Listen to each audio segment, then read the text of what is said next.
To be frightened by all the wine coolers I saw. I was scared I wouldn't pick the right one. Luckily, I did. It was the most refreshing one of them all, Sun Country wine cooler. You see, Sun Country is a blend of premium white wine and real fruit juice. That's what gives it its great taste. Sun Country, say, give me the real juice cooler. If you don't say Sun Country, you'd better sleep with your lights on. There's someone special I want to look good for. Me. It's my turn to see what I can see. I hope you'll understand. This time's just for me. Looking good makes me feel good, so I use Oil of Olay. It's so sheer and greaseless, it sinks right in for a softer, younger look.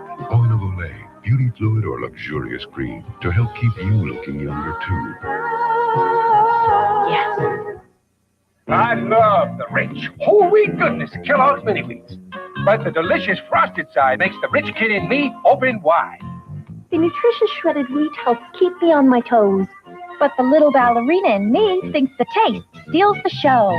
Kellogg's Mini Wheats, wholesome shredded wheat for the adult in you, great taste for the kid in you. So they're delicious and nutritious. The whole grain wheat really packs a crunch, but the delicious taste gives it just the right punch. Table for two, please. Yes, you'd prefer something in our smoking area, Philippe. Fine. How'd you know she smoked? Teeth, Orlando. Tobacco stains give smokers away. Not when you brush every day with Topol. Topol Smoker's Tooth Polish with fluoride safely removes newly deposited tobacco particles and helps clean away built-up stains. Table for two, please. I have a charming table in our non-smoking area. No, we smoke. But your teeth, so clean, and he smokes. Topol, the only toothpaste a smoker needs.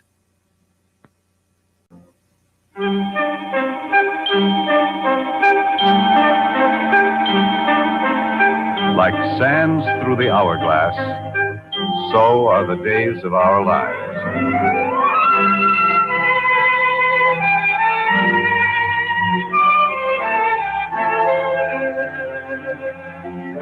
This is MacDonald Carey, and these are the days of our lives.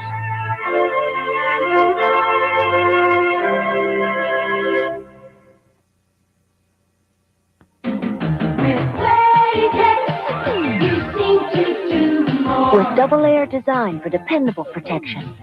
A comfortable plastic applicator. A deodorant for freshness. With Playtex, you seem to do more. A special plastic wrap so they won't open in your purse. Playtex tampons give you what you want and more. You seem to do more with Playtex. Now, another way to spell relief. Sodium-free Rolaids. Sodium-free Rolaids gives millions 100% relief for acid indigestion. Plus, it's rich in calcium. Sodium-free Rolaids for extra calcium and 100% relief. If you're allergy sensitive, your world is ever threatening. For relief, discover Benadryl, the most prescribed allergy medication ever. Available without prescription. Benadryl and Benadryl decongestant.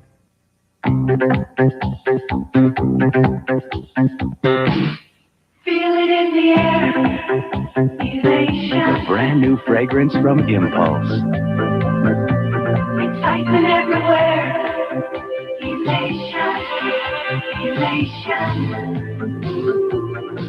If a man you've never met before suddenly gives you flowers, that's elation. The exciting new fragrance from Impulse. Elation. Thursday, it's Cosby starting off a night of family fun. And leave it to family ties to keep the laughs coming. Oh, no. What are we going to do? Everything's under control. Then on Cheers, will Norm think on a friend to get a promotion? Yes, Tom, yes. And the fun continues with Night Court. I'm here to strip for Dan Fielding. Thursday. Leanne Hunley's been nominated for a Daytime Emmy. Away we go. Now see if she wins on the 13th Annual Daytime Emmy Awards, Thursday. Oh, my kitty cat craves a great big hug. His rubber mouse, a roll on the rug. My kitty cat craves a scratch behind his ear. My ball of yarn, me being near. But most of all, my kitty cat craves Crave Dry cat food is made from a unique blend of real chicken, milk, and tuna protein. Not flavors, but the real foods cats crave. Oh, my kitty cat craves. Give your cat the real protein-rich foods cats crave. No, I wouldn't consider switching diapers. Then Anita Hardy compared her regular diaper to Pampers' new form-fitting super absorbency size diaper. I thought it was fantastic. She was completely dry. Her clothes, her pajamas, her t-shirt. This blue stuff up here must be what keeps her dry. We call it the blue waist shield. Blue waist shield is what kept her dry at night. They're Pampers! I don't believe it! Totally new Pampers with...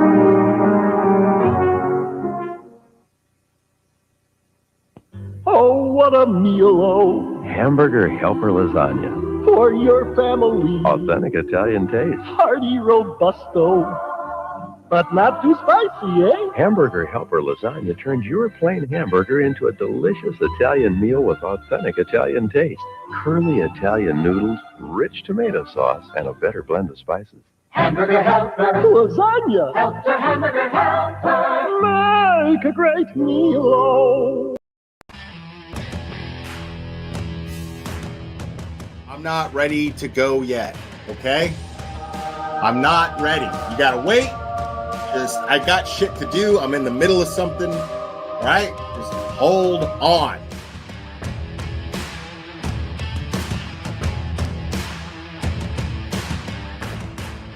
Watch your mouth or don't come in here. Uh-oh. Uh-oh. Oh, yeah, people, come on, we're adults here. You know what? What is the point?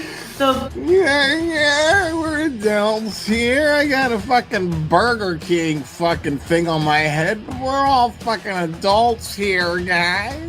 People in my chat, 2 words. What are they? 2 words. Let me see the chat flood. Let me see the chat flood. 2 words. Okay. Next caller. Please. Let's get into the meat and potatoes, which translate in American to dick and balls.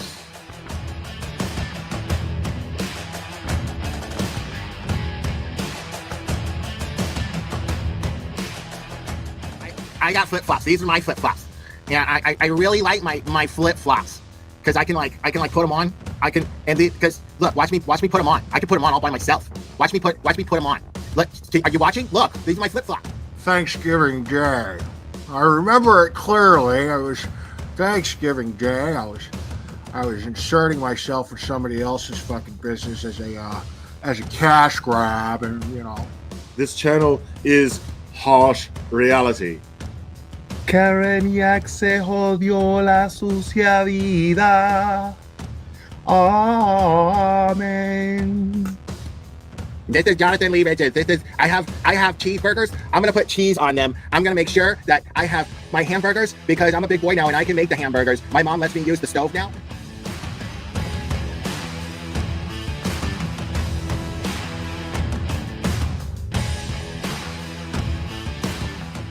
And I'm just like, wow, I like receipts, and they brought receipts. Like they had evidence to back up everything they said. And I'm like, okay, well, there's got to be another side to this, right? Like this can't. No, this is too fantastic. Yeah, because you're not going to just jump to the conclusion that there's a conspiracy amongst cops to cover up a murder. You know what I mean? Yeah, I mean, cops and just like soccer moms and shit. Like that's what made it even crazier. Like, yeah, get it, Betty. Yeah, did you have a close relationship with your mom? Get it, Betty. Oh, of course, I still do. Yeah. My older sister was kind of sad. She was more of the prissy girl that like going that is and the best shit fucking shopping for dresses with mommy. I was the tomboy that liked playing with. Shout out to Cherry for just being just easily the most faithful and loyal supporter that I've ever had. That someone could have that tenacity with loyalty. And I'm really blessed to have someone like Cherry be part of this channel and in my life. So it means a lot. And yes, I named him after Mr. T and Rocky. Say, woman. Say, woman. Say, woman. Fit your old man ain't got no heart. Why don't you come down to my apartment tonight and I'll show you a real man. Oh my God, I'm so in love with this little dude. Yeah, I'm gonna go ahead and wrap this one up. I love you guys very, very, very, very much. And we will do this again very soon, my friends. Oh, say bye. Say bye. Oh, I love you too. Give me a kiss. Oh, I love you. Bye, guys.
The City of Boston is declaring a snow emergency beginning tonight at 9 p.m. The storm's expected to move into our region late tonight and continue to impact Massachusetts throughout Saturday and Saturday night. The rate of snowfall is expected to pick up significantly around 9 or 10 tomorrow morning. Now we get into the real meat of this storm from 10 a.m. to 4 p.m. where the snow can come down at the rate of 2 to 4 inches per hour. 2 to 4 inches an hour is basically whiteout conditions.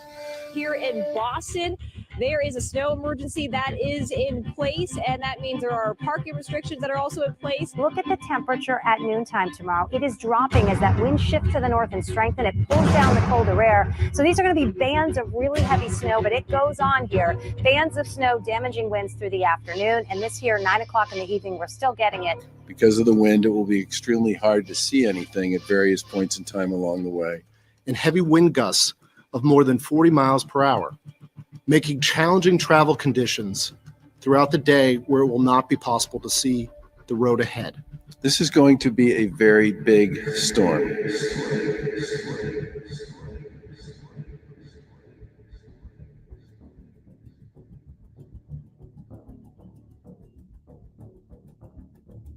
Many peculiar irregularities have come to light in the Massachusetts State Police investigation into Karen Reed. Upon closer examination, certain details presented to us confront our common sense and elude all logical explanation. We will present the facts to you as we understand them and let you decide for yourselves.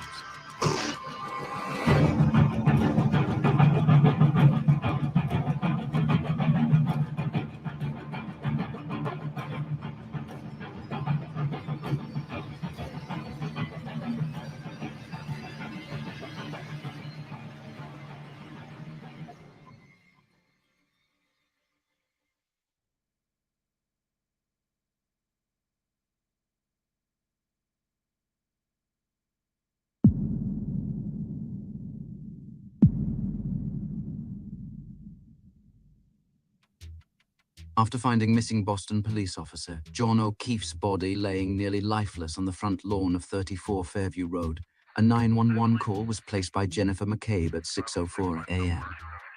Moments later, Canton Police, fire and ambulance services arrived on scene to render aid to John O'Keefe. He was then transported to Good Samaritan Medical Center where he would later be pronounced dead.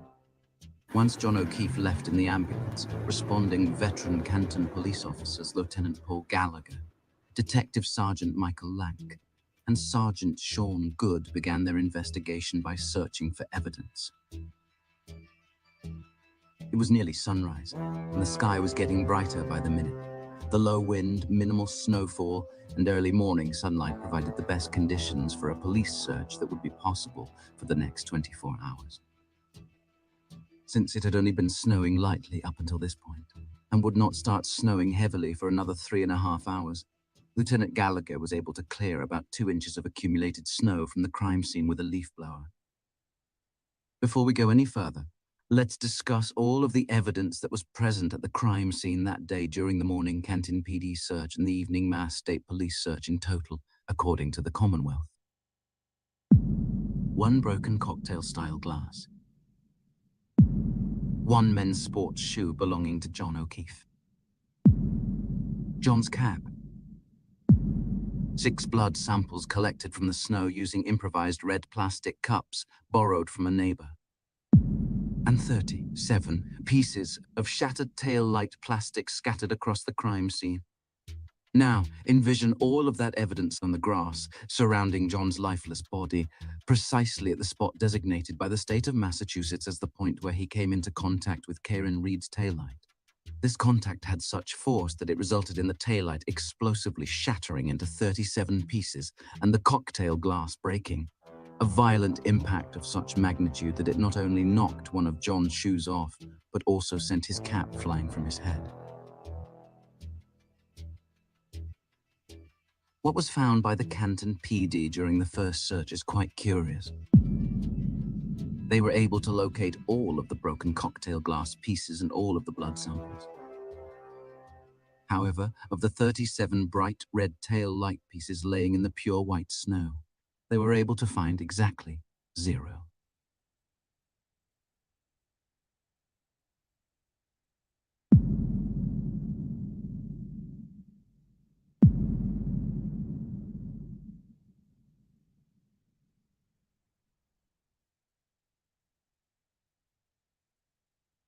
The Canton PD's morning search had concluded as the case was being transferred to Detective Michael Proctor of the Massachusetts State Police. As the clock neared 10 a.m., the blizzard intensified dramatically, subjecting Canton to a relentless onslaught of 2 to 4 inches of snow per hour. Throughout the day, the Massachusetts State Police Special Emergency Response Team, also known as CERT, remained on standby, poised with the command to initiate their own investigation of the crime scene. They were acutely aware that each passing minute only added to the accumulation of snow on the ground and diminished the available daylight for their search. However, CERT team leader Kevin O'Hare received a call from State Police Lieutenant Brian Tully, stating he did not have authorization to start the search yet. The reason for this many hours-long delay remains unknown.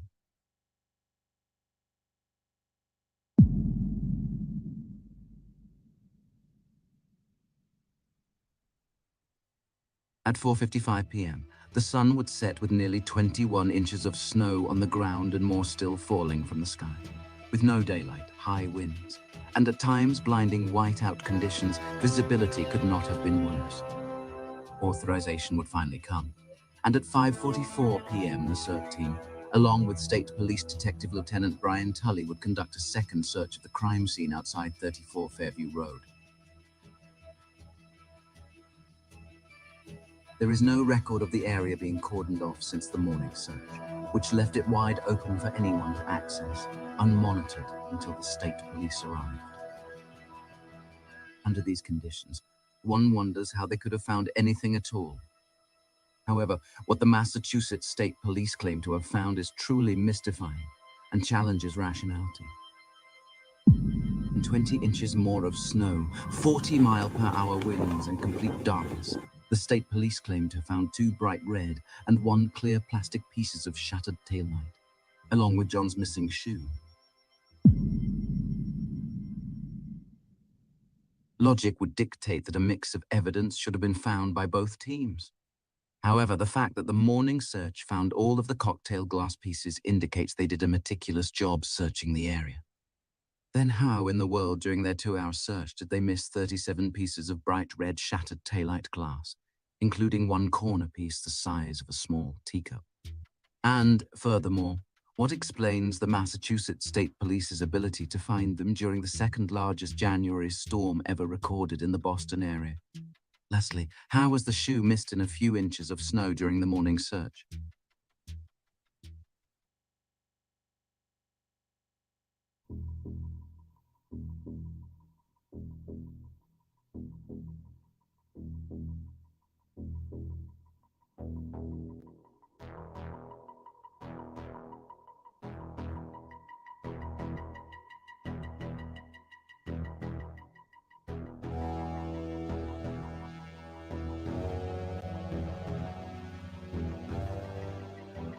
Earlier that afternoon, troopers Buchanan and Proctor took a 30.5-mile drive to Karen Reed's parents' home in Dighton, Massachusetts. The stated purpose of their visit was interviewing Karen about what had occurred the evening prior. Excerpt from the Commonwealth Statement of Case, dated June 2022, and signed by Assistant District Attorney Adam C. Lally. At approximately 4:30 p.m. on January 29th, troopers Buchanan and Proctor arrived at a residence in Dighton, Massachusetts, the home of the defendant's parents. Upon their arrival, they observed a large black Lexus SUV bearing registration 3G684, registered to the defendant, parked outside the garage door in the driveway to the home. The troopers observed the rear right passenger side taillight to be shattered and a large red piece of plastic to be missing from the taillight. The black Lexus SUV was seized from the driveway of the defendant's parents' home in Dighton on January 29th as well. The vehicle was then transported via tow to the Canton Police Department. If the troopers arrived at 4:30 p.m., interview Karen inside the home, tow her vehicle at 5:30 p.m. as claimed, and then drive 1 hour back to the Canton Police Department, it would be impossible for them to make it back before the 5:44 p.m. search begins. Which means they would have no opportunity to plant the taillight fragments.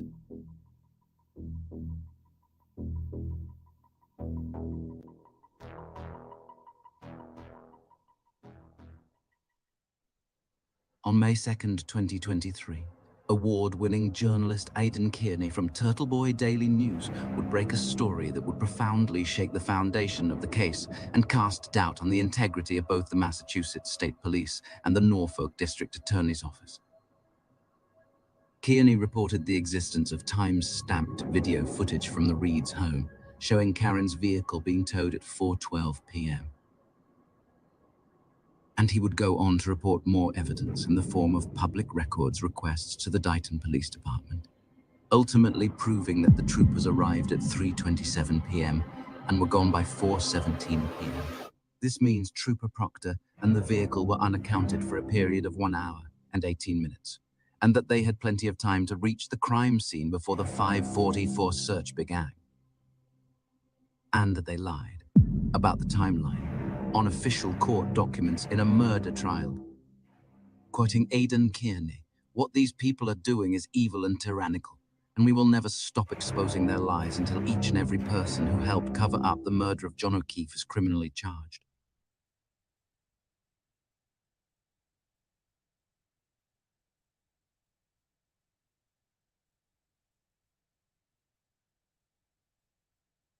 There are lingering questions. Why did the Massachusetts State Police decide to tow Karen's vehicle to the Canton Police Department, especially given that it was no longer an active Canton police investigation? After all, there were many state police facilities in the area that would have been easier to travel to during a historic winter storm. Could the reason have been that the Canton Police Station is located a mere 1.4 miles from the crime scene? And troopers Proctor and Buchanan had a small, closing window of time to get there before the evening search commenced. And as first reported by Turtleboy Daily News, why, in a recent court document, has the Commonwealth discreetly revised their timeline of these events, over a year after they were affirmed as factual by Assistant District Attorney Adam Lally and District Attorney Michael W. Morrissey? Why didn't Lucky see a body on the lawn? Why was the Ford Edge parked in front of the crime scene for over an hour at 2:30 a.m.? Why did Jennifer McCabe Google how long to die in cold at 2:27 a.m.? Where is all the missing evidence? Why weren't all of the people present in the house that night interviewed, and why was it never served? With Aidan Kearney's investigative work exposing the inconsistencies and misdeeds surrounding the case, the truth has become increasingly undeniable. The legacy of Officer John O'Keefe has become a symbol of the enduring pursuit of truth and justice, and his memory serves as a reminder of the power of interested citizens, coupled with relentless investigative journalism.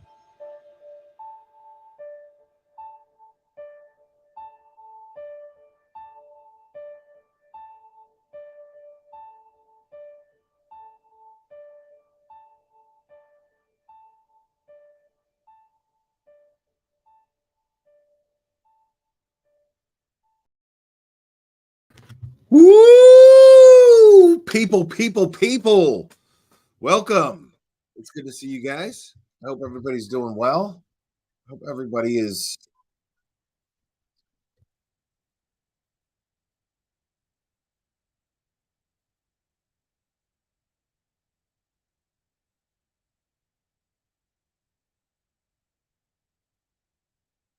Okay.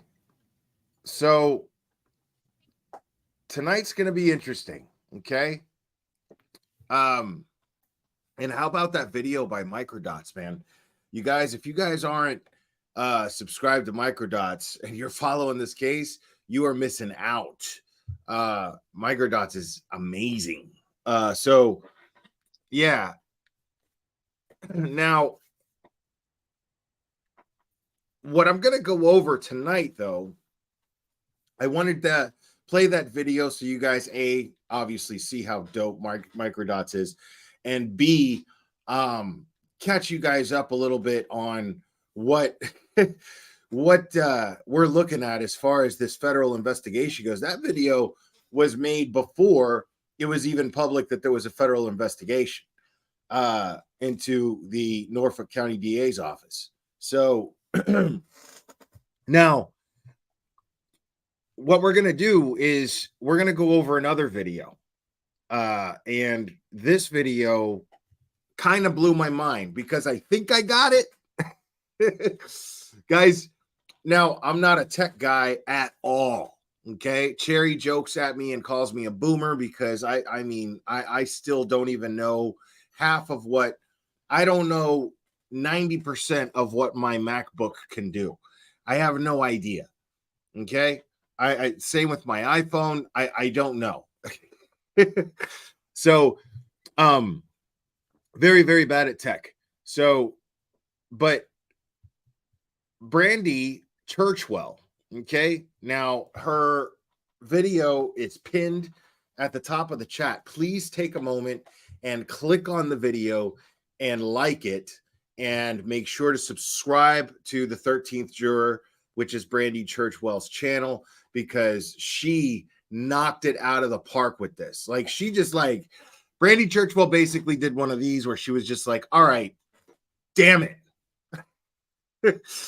Like, you could see, if you follow her on Twitter, you could see that the tweeting and the arguing on Twitter is bothersome to her. Okay. But also misinformation being spread is bothersome to her.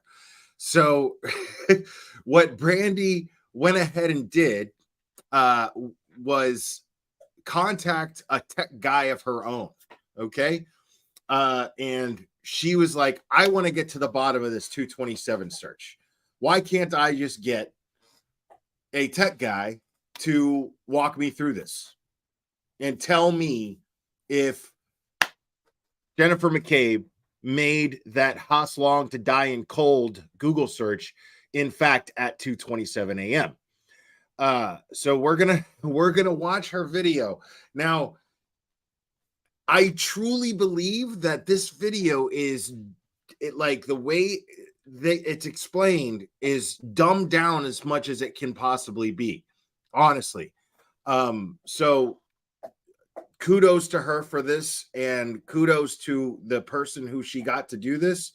It's pretty amazing. So we're going to go over it, and we're going to, I'm going to try to understand. You guys know how I like to do things.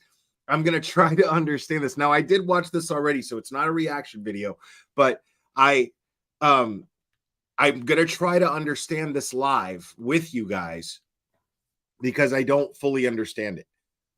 So hopefully all of us can. Now, a lot of you have already seen this video, but please, like I said, it is pinned at the top of the chat. So please take a moment, just mosey on over there, click on it, and click the like and subscribe to her channel because it's fantastic. So let's watch this and see if we can understand it together.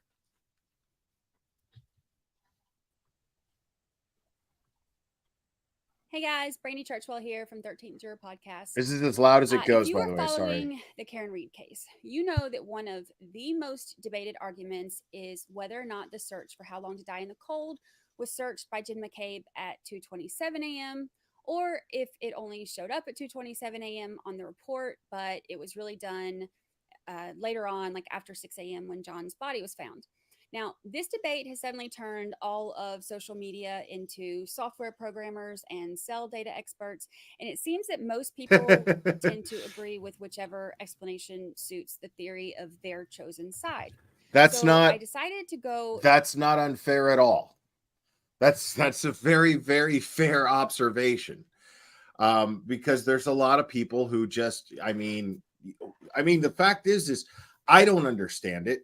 So what I've gone to, my go-to has been looking at the printout, which I'm not going to pull up right now. I got to look for it, but the Celebrite report, right? It has 3 different spellings.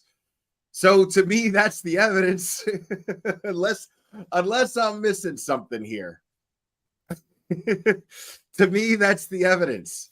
But maybe that report is bunk in some way. Maybe that report is a pile of shit. I don't know. But the report that I saw, the data that I saw, the screenshot of the data that I saw had 227 and then 6, the 2 different 6 something searches. I still can't remember what they are. And they have all 3 have different spelling, different wording. So to me, that right there is that they're different searches. You know what I mean? I don't understand. To me, I just feel like everyone was duped by the prosecution's bullshit smoke and mirrors attempt there. You know what I mean? Including me for a while there. But here's the thing is we know now that according to Alan Jackson,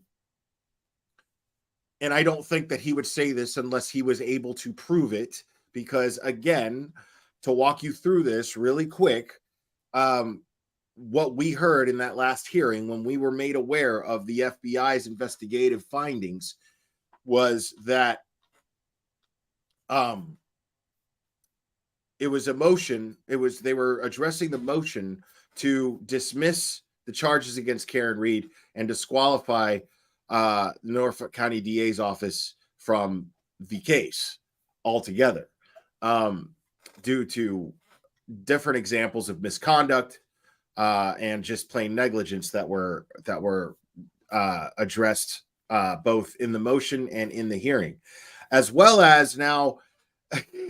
So Lolly is saying that they got 2 different experts to say that there's some difference in the software, something to the effect that there's a difference in the software as far as an update goes, and this is why that the searches, that the window showed up at 227 because it was the same window for another search. But where's the other search? That's what I want to know. If that's the explanation, what was she searching for at 2:27 a.m.? She had to have been searching for something, unless I'm misunderstanding how this shit works. But I want to know where. That's another thing. Where is what she was searching for? Why don't we know that? And was it deleted? So to me, there's a lot of questions with this 227 search. And the more I hear as far as the prosecution at this point, the prosecution has no credibility with me at all. I mean, we know how shady their investigators are. So at this point, the Commonwealth of Massachusetts, the Norfolk County DA's office anyway, they have no credibility with me whatsoever. Lolly, Morrissey, especially Morrissey. And Morrissey is Lolly's boss. So I just don't, I don't, I don't invest anything in at this point with everything that we know about the Norfolk County DA's office. I don't invest anything in what they say to be true at all. So basically they're saying that that it was the same search as one of the 620 somethings. I think it was 20 something. I don't know. It doesn't matter because it's bullshit. That's my argument. The 2:27 a.m. is what matters because that's the search that actually matters. And I absolutely believe that it happened for the reasons that I just explained. Now, as far as the technical reasons go, Brandy Churchwell, she went out of her way to get to the bottom of this herself, as far as the tech goes, to try to understand it. And then very thoughtfully and very meticulously, it took the time to explain what she found out in this video. Now, this is, I got to give it to her because this is absolutely very, very, very informative, very well put together. And if we listen, I may have to rewind a couple times, but if we listen, it's gonna make a lot of sense because it made a lot of sense to me the first time. I just want to really understand it. So let's give it up for Brandy real quick.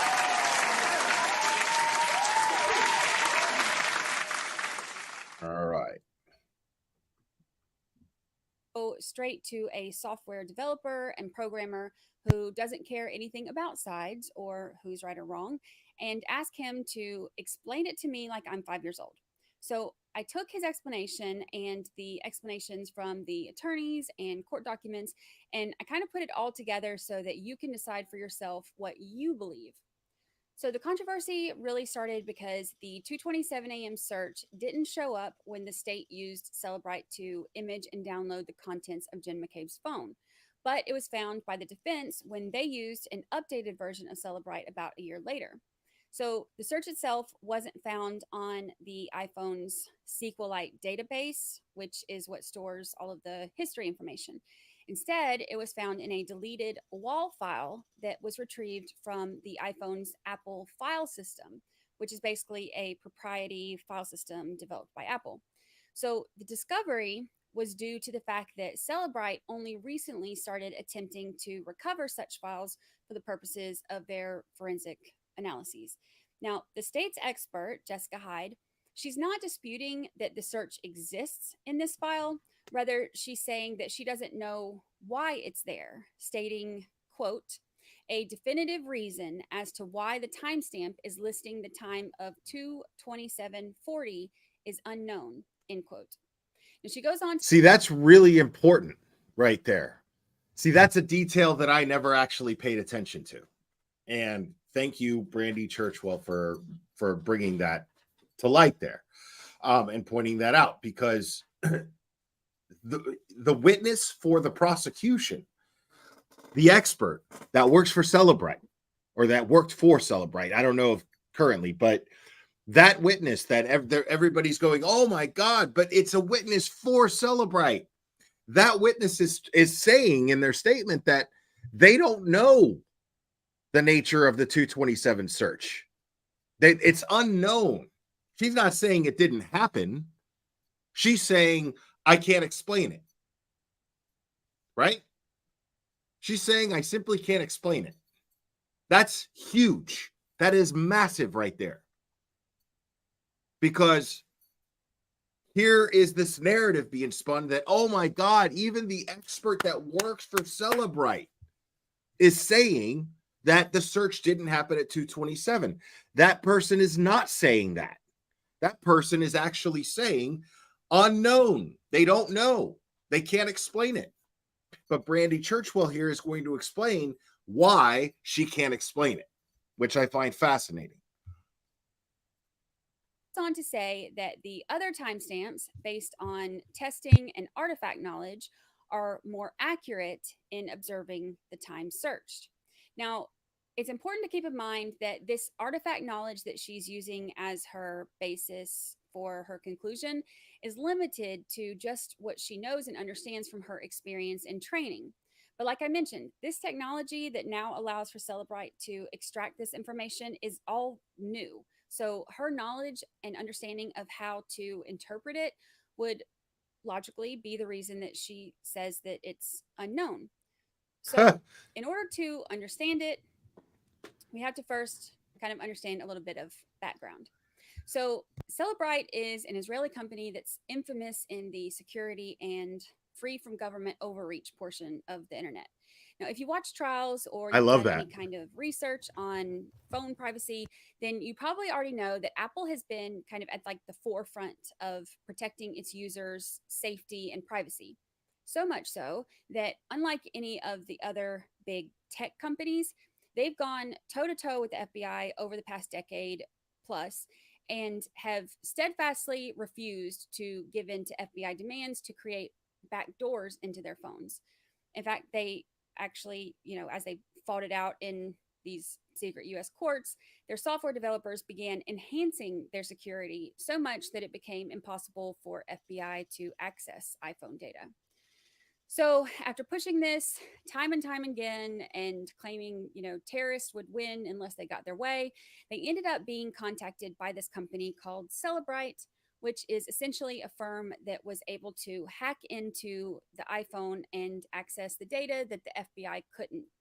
Now, Celebrite has been playing sort of a cat and mouse game with Apple ever since, but they're able to provide a forensic analysis and imaging for iPhones where access has been granted by the user. Okay.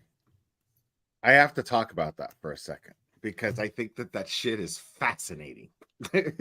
I'm not even trying to lie. Like, my mind is fucking blown right now, dude. Like, hearing about this being boiling down to at least like hearing some history about Celebrite, because Celebrite's been used so many times in trials that you follow. You know what I mean? Anytime that you're hearing about someone access and they have to access an iPhone, and I never even differentiated. I thought Android, iPhone, whatever. Celebrite is a tool that law enforcement uses to, but to hear the existence of Celebrite and why it came to be, basically just to fuck Apple.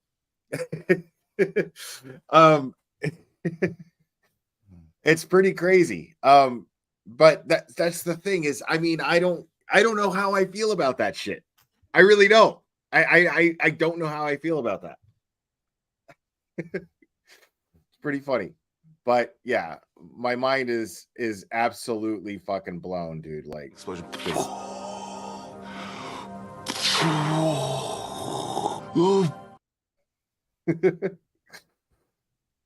It basically involves just a big dumping out of the entire file system contents and then kind of going from there. So Celebrite is a name that we hear often in trials because they have become the gold standard in iPhone forensic analysis and are used now by pretty much all of the federal government agencies as well as law enforcement agencies all over the country. This is important because when Celebrite delivers a report that says a file is found or data exists, law enforcement trusts this to be true without fail, and for good reason. Like I said, gold standard. But here's the deal. Celebrite experts and developers are obviously crazy smart. The newest one that the prosecution has brought in, Ian Whiffen, is said by Lally to have created software that all of these experts are using now. Now, we'll get into more of this in just a minute, but it's important to keep in mind that creating the software for Celebrite to extract this information doesn't necessarily mean that you are going to be able to be an expert in how to interpret or read the data. Because remember, Celebrite takes all that info and basically dumps it out to go from there. So figuring out how to find it doesn't necessarily mean that you automatically know how to interpret or read it. So in order to understand the data. So there you go. So basically, the theory here is that Lolly got people who understand how to create the software. Well, not even how to create it, but let me listen to that one more time because I this is fucking fantastic. Hold on. Necessarily mean that you are going to into more of this in just a minute, but it's important to keep in mind that creating the software for Celebrite to extract this information doesn't necessarily mean that you are going to be able to be an expert in how to interpret or read the data. Because remember, Celebrite takes all that info. Right. Okay. So because you created the software, it does not mean that necessarily that you can actually read all of the data.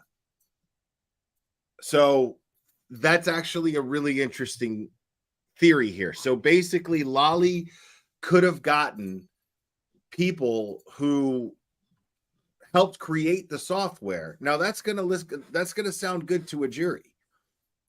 That's gonna sound good to a jury. But the thing is if somebody can break down how to read the data and that's left out, like let's say the defense gets to cross-examine one of the experts that the prosecution brings up, and the defense gets to cross-examine them and ask these certain questions such as, okay, what happens if this goes and this goes and this goes and this goes? And we would have to count on Jackson and or Yannetti to understand exactly what their expert is going to testify to. So if they put them on the spot and those people who created this software can't answer the questions that Jackson and or Yannetti are going to ask them, and then an expert comes up that can, yeah.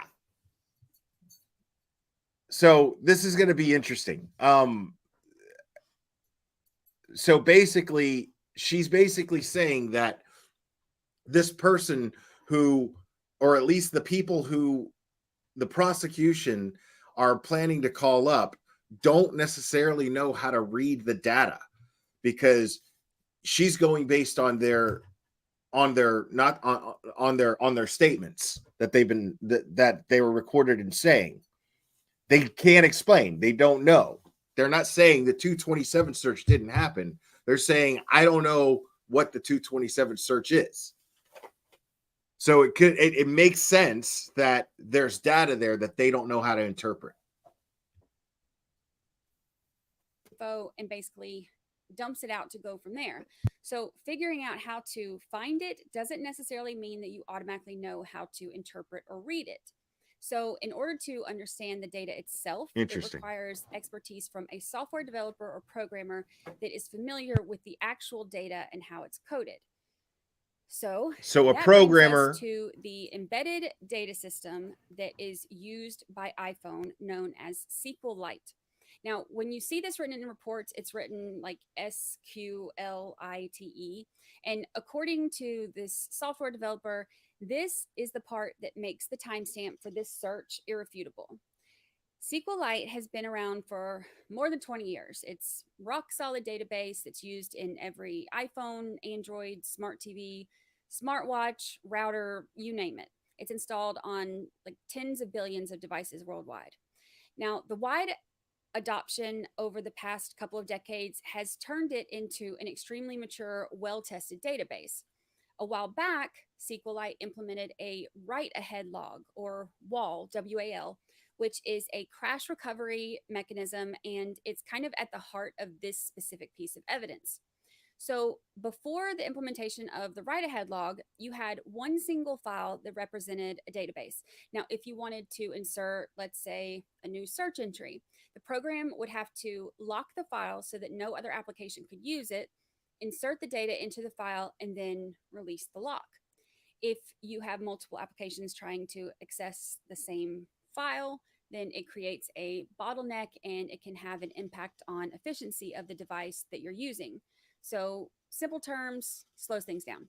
So the wall or write ahead log was implemented to kind of alleviate that bottleneck and improve efficiency. Basically, instead of blocking access to the DB file, a second file is created that stores the recent inserts. And the code is written so that there are what they call checkpoints, where all of the newly entered data is put back into the main DB file and the wall file is deleted. Okay. That was a lot. Did anybody catch that? Because I got to admit, I got a little distracted by Clever. But as I understand it, there's this company that every smartwatch and every phone, every smartphone uses. And they created a wall and WAL, not a wall, but basically a program that is supposed to help with the efficiency and speed of, I guess, data being, but like there's a bottleneck effect, and this WAL wall helps with the efficiency and does something about this bottleneck so that, okay.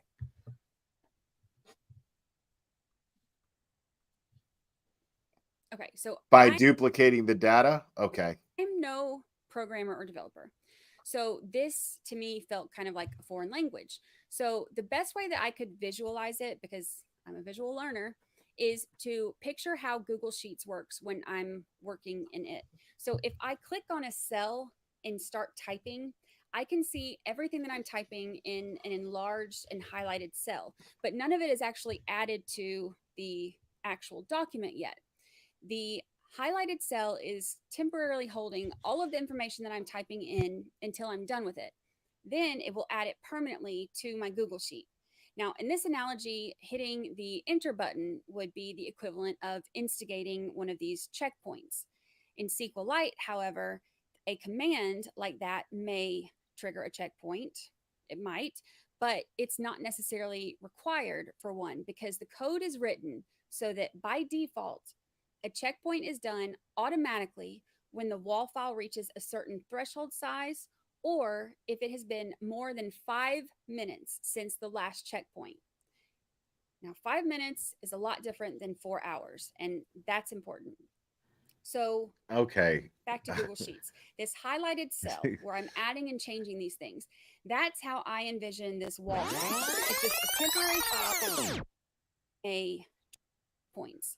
In SQLite, however, I hope you guys know that we're going to be here a minute, okay? Command like that may trigger a checkpoint. It might, but it's not necessarily required for one, because the code is written so that by default, a checkpoint is done automatically when the wall file reaches a certain threshold size, or if it has been more than 5 minutes since the last checkpoint. Now, 5 minutes is a lot different than 4 hours. And that's okay. important. So back to Google Sheets. This highlighted cell where I'm adding and changing these things, that's how I envision this wall file. It's just a temporary file that's holding all of these changes that will be added to the main file in the future.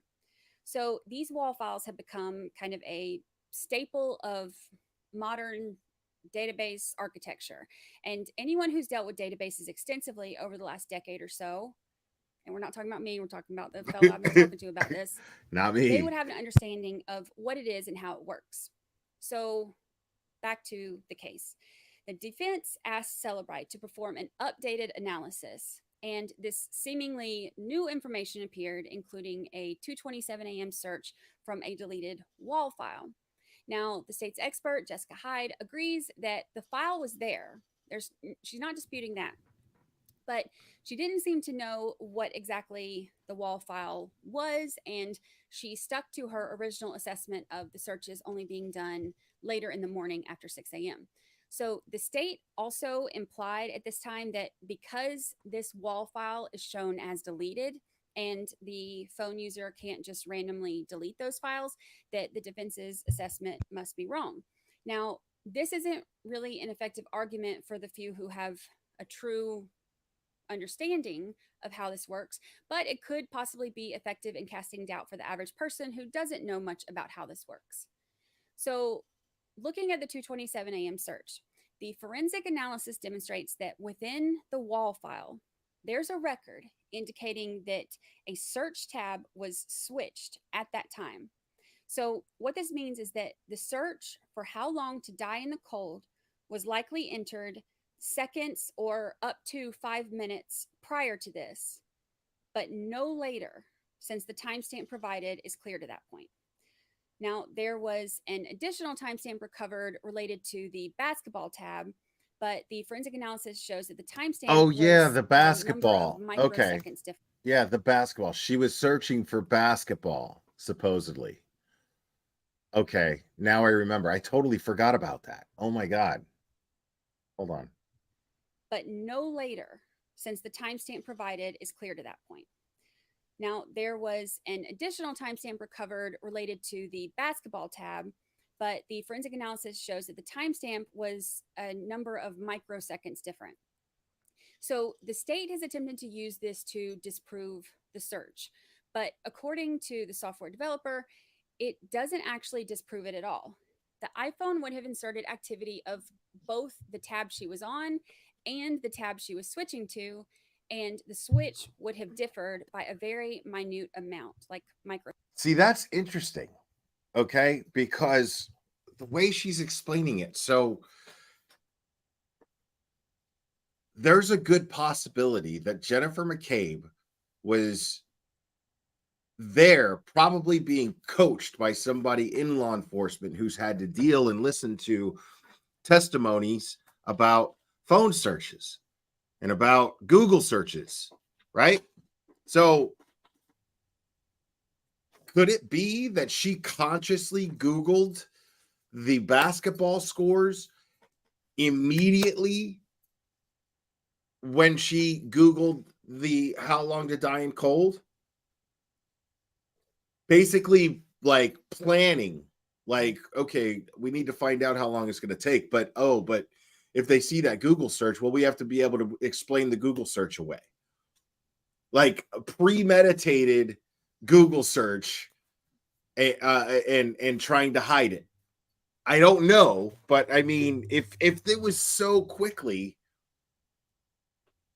if it was so quick, the way that it's being explained here, then man, that's crazy. That is crazy. Microseconds. So, as I mentioned before, SQLite. Yeah, see, that's where I'm at. See, that's where I'm at. That's why it's not like they don't seem. I mean, but dude, if you got this shit going on, like. Yes! I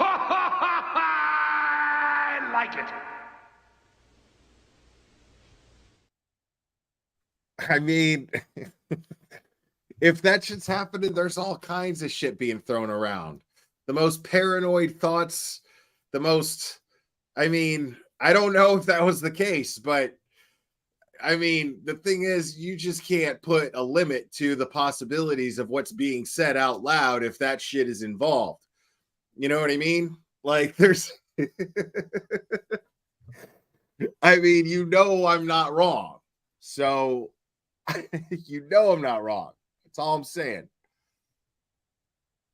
These checkpoints don't happen every second, but they're also not separated by days or hours.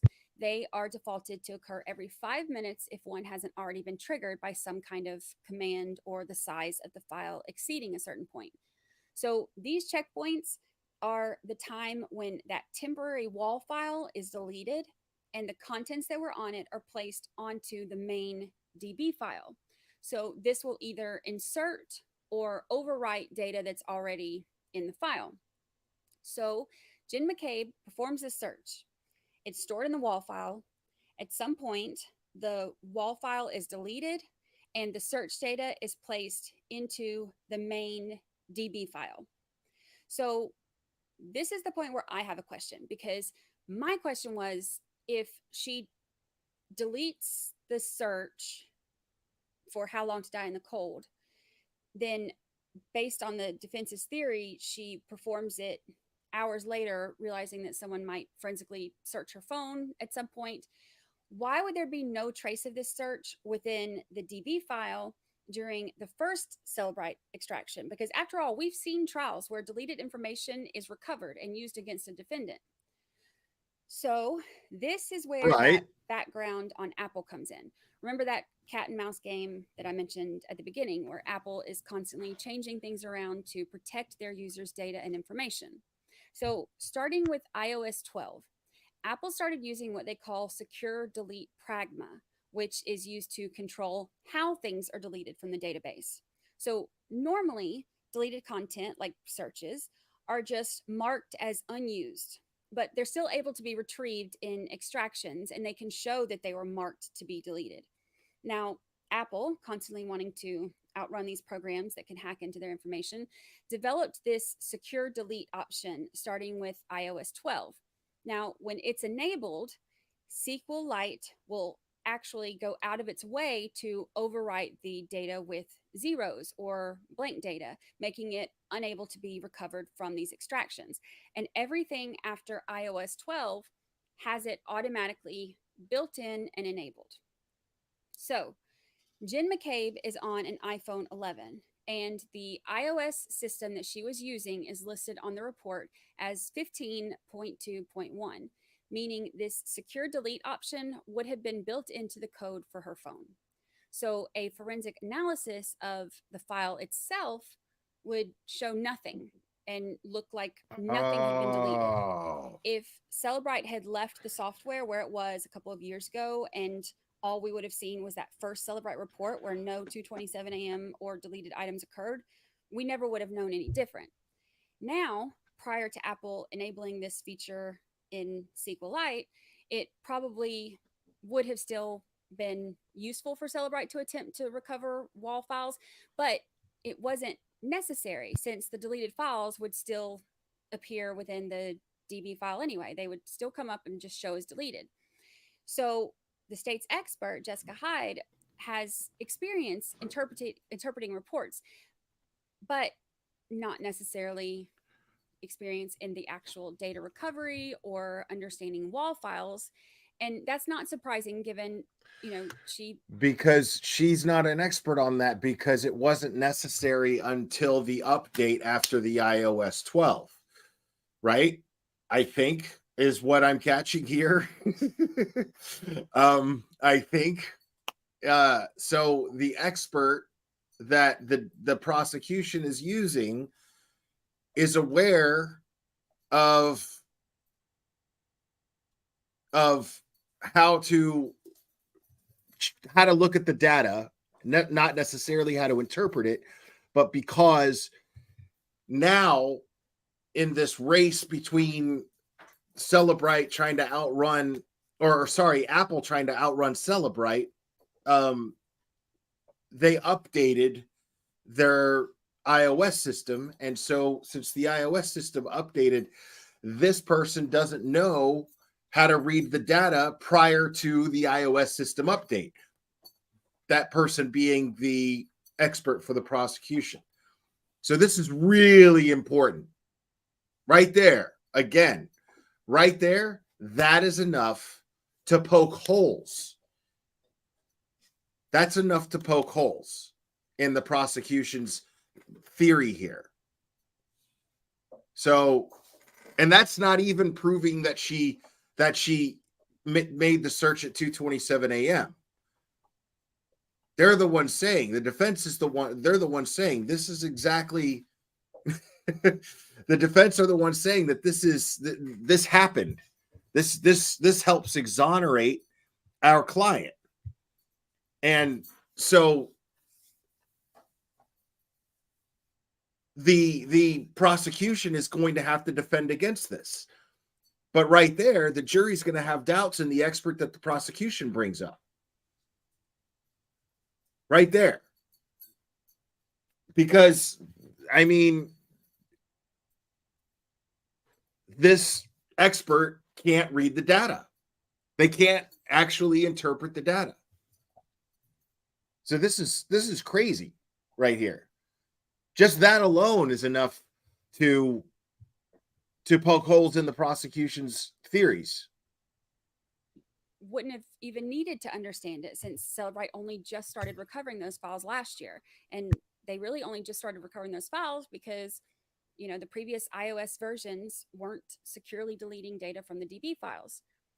So when Jen McCabe deletes her history of the search, poof, gone from the DB file. It looks like nothing was ever there.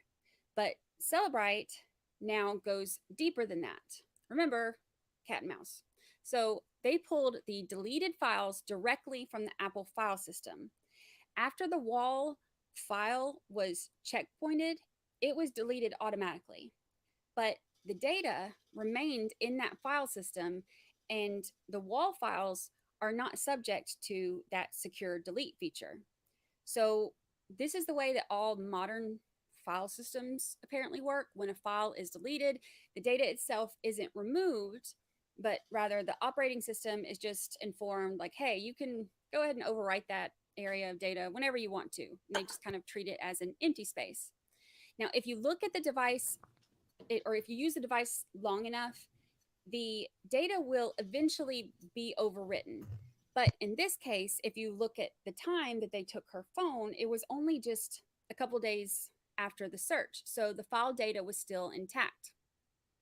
Now, in the most recent pre-trial hearing, we hear Okay, I got it. I got it. So basically what you're saying here is you're saying the state's experts don't have access to the iOS coding, right? So the iOS coding, since the iOS updated after the 12, from the 13 on, or the 12 on, I'm not sure.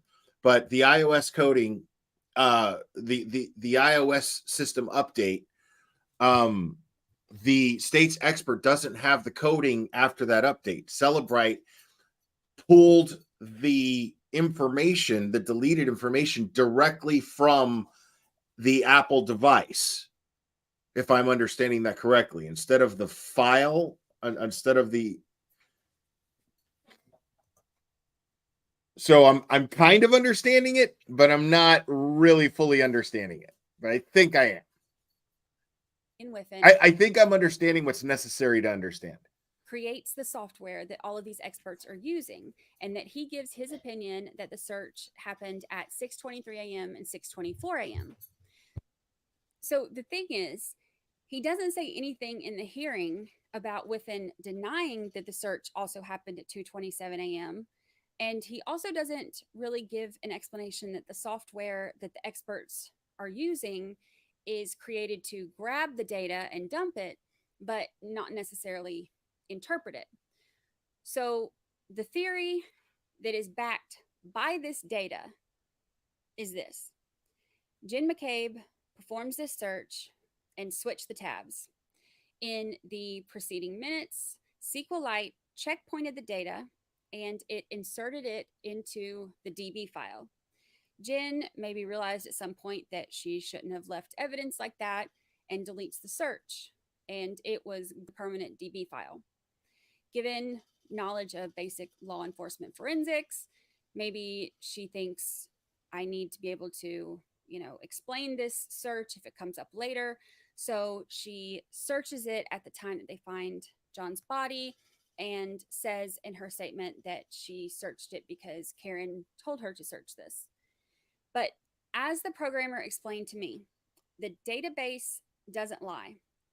The WAL file timestamp is unequivocal, and the fact that it was found within the WAL file, not the DB file, not only proves that she performed the search sometime between 2:22 a.m. and 2:27 a.m. because of the 5-minute window. It also proves that she deleted the search since it wasn't in the DB file at the timestamp due to the secure delete feature. So the WAL is an integral part of the SQLite database, and the timestamps can't just appear in the past for such a Right. file. It's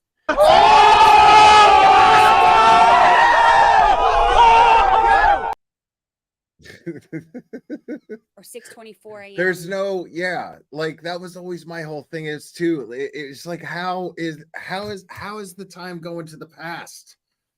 You know what I mean?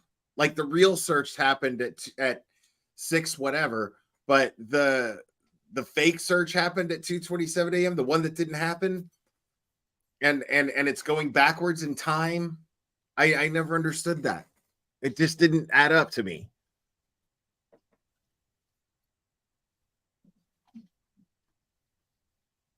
Search somehow bled over into this past file. It's not how it works. The sequence of events is just how the database works. Bled over to a past file. Yeah, no, that didn't happen. There's no way to make it work otherwise. So, he says, what it comes down to is this. The search timestamp isn't about expert opinions, it's about fact.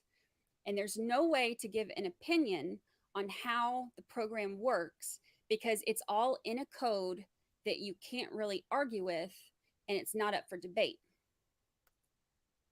So, does this get us any closer to justice? Let's listen to that again. Basic law enforcement forensics. Maybe she thinks I need to be able to, explain this search if it comes up later. So she searches it at the time that they find John's body and says in her statement that she searched it because Karen told her to search this. But as the programmer explained to me, the database doesn't lie. The wall file timestamp is unequivocal, and the fact that it was found within the wall file, not the DB file, not only proves that she performed the search sometime between 2:22 a.m. and 2:27 a.m., but it also proves that she deleted the search since it wasn't in the DB file at the time And in the wall file. due to the secure delete feature. So the wall is an integral part of the SQLite database, and the timestamps can't just appear in the past for such a file. It's not possible Right. that the 6:23 or 6:24 a.m. search somehow bled over into this past file. It's not how it works. The sequence of events is just how the database works. There's no way to make it work otherwise. So, he says, what it comes down to is this. The search timestamp isn't about expert opinions, it's about fact. And there's no way to give an opinion on how the program works because it's all in a code that you can't really argue with and it's not up for debate. So, does this get us any closer to justice for John O'Keefe? Let me know what you think in comments. And for an interactive timeline and more information on the case, you can visit 13thjurorpodcast.com.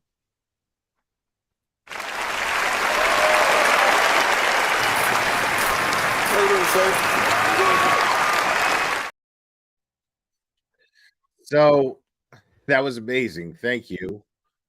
Give me a second here. So yeah, I mean, what I got out of that, I mean, like I said, I think I got the basics. Like I'm never gonna understand like how data works. You know what I mean? Like that's never gonna happen. But I pretty much got what she's saying as far as like these tools used by, and it made it a lot easier to understand when she explained the cat and mouse game between Celebrite and Apple. That made things really easy to understand as far as like, why things are the way they are. And why these programs exist in order to search data. So it was really, really impressive. So thank you for that, Brandy. And I'm going to have Brandy up here at some point for sure. I'm definitely going to have Brandy up here at some point for sure. And there's a few people that I'm going to want to get up here pretty soon. But yeah, we got stuff in the works, folks. We got stuff in the works. I got new merch that should be dropping soon. I think you guys will like it. It's not much. It's just the design I came up with that I thought you guys might get a kick out of, especially those of you guys who like to go out and protest. You might enjoy this one. So, but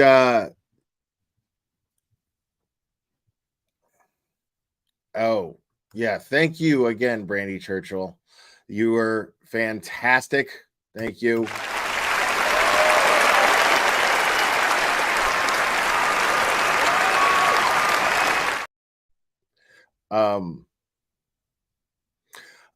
Dawn Ull, I have her link pinned at the top of the chat. So yeah. And it's in the description as well. So